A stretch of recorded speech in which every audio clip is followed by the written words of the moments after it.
Shahnas Natasha Haq, lahir 1 September 1972, adalah seorang pembawa acara dan pemeran Indonesia. Ia merupakan adik dari pemeran dan politikus Indonesia Marissa Haq, serta model dan pemeran Indonesia Soraya Haq. Shahnas memulai karirnya di dunia hiburan Indonesia dengan mengikuti kontes modeling Abang None Jakarta pada 1994. Ia berhasil mendapat gelar None Jakarta. Shahnas Haq kemudian mengikuti ajang Putri Indonesia pada 1995 sebagai perwakilan DKI Jakarta. Ia pun terpilih menjadi Putri Indonesia favorit. Selain itu, Shahnas Haq juga mewarnai dunia pertelevisian tanah air sebagai aktris dan pembawa acara.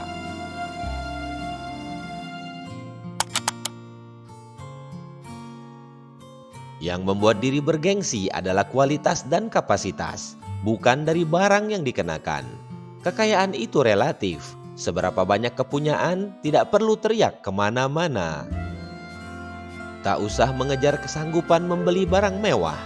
Karena sebagai perempuan, lebih penting paham mana yang keinginan dan kebutuhan. Ini berguna kelak untuk tak perlu mengejar kekayaan agar terpenuhi. Menjadi perempuan yang pemberani bukan berarti selalu menang, tapi yang bisa menahan marah. Api bukan lawan api. Allah tidak memberikan celaka, tapi mengizinkan manusia diuji untuk membuktikan kemurnian hati.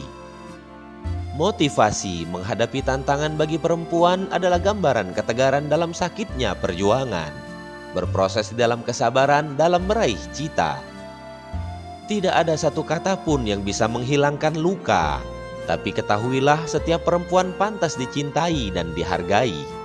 Menangislah ketika ingin, sebab emosi negatif bukan untuk disimpan, tetapi diekspresikan. Kebahagiaan dan kedamaian hidup itu terletak dari cara menyikapi suatu permasalahan. Ketika takdir melempar dengan batu, maka ubahlah hal itu jadi tonggak sejarah. Yang tak kalah penting di era digital adalah kemampuan digital mindfulness yang menuntut kita untuk memiliki kesadaran dalam penggunaan teknologi digital secara bijak dan bertanggung jawab. Masalah kesehatan jasmani belum bisa dikatakan sebagai suatu penderitaan, tapi masalah kesehatan mental pada sifat prikemanusiaan baru merupakan suatu penderitaan yang sesungguhnya. Motivasi hari ini dari dunia lain. Belajarlah dari kuntilanak, sesulit apapun hidup tapi selalu tertawa. Belajarlah dari tuyul, masih kecil tapi sudah bisa cari duit sendiri. Belajarlah dari pocong, dari dulu pakaiannya itu-itu saja, hidup sederhana. Belajarlah dari babi ngepet, kalau malam cuma pakai lilin, hemat listrik. Belajarlah dari jai langkung, hidup mandiri, berangkat tidak dijemput, pulang tidak diantar. Hiduplah seperti lilin yang akan menerangi keluarga dan orang lain. Jangan seperti duri yang menikam dan menyakiti.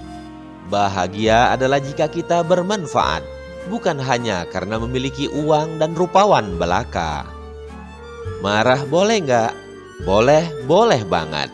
Tapi bisa milih kata-katanya kan? Saya belajar di dalam hidup yang menyelamatkan itu bukan kepintaran, tapi bagaimana dia bisa membawa diri. Sama orang kaya tidak menjilat, sama orang miskin tidak menginjak, sama orang pintar bisa nyambung, sama orang kurang pintar ia membantu untuk mencerdaskan. Kita menyekolahkan anak kita supaya dia pintar, sehingga pintu rezeki terbuka. Tapi untuk membuat pintu rezeki tetap terbuka itu sudah bukan kepintaran lagi, tapi akhlak, attitude, manner. Itu yang tidak boleh hilang dari anak-anak.